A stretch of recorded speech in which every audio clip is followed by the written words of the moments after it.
Minister Elixo Siqueira also argued that there was a memorandum of understanding between the centre, Captain of Ports and MPT which protected the Government of Goa interests and rights of the rivers were vested in the Captain of Ports and Government of Goa can propose projects which will be financed by the centre.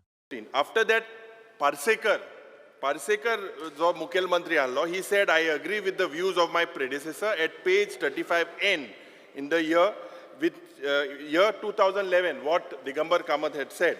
The change in May 2014, the government changed. In that, it said, looking at the positive attitude of this government towards the state government, I agree for the proposal. This is what the BJP government, Parsekar's note is there. He agreed to it. You had a proposal, you studied it. And what was the justification? This you have not revealed.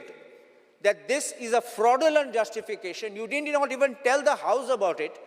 And you just sold our rivers by claiming it is nationalization. And in public interest, you just pass it on to the national.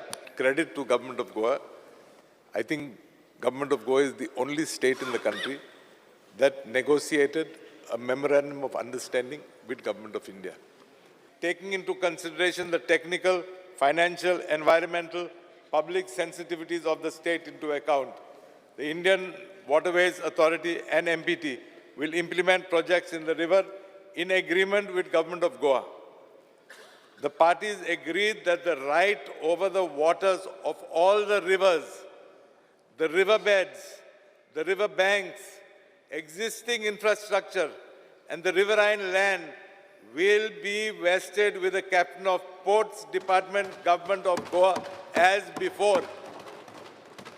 The Captain of Ports will be totally free to carry out independently any infrastructure development in the national waterways, utilizing its own finances, and the revenue generated thereof will only accrue to the state government.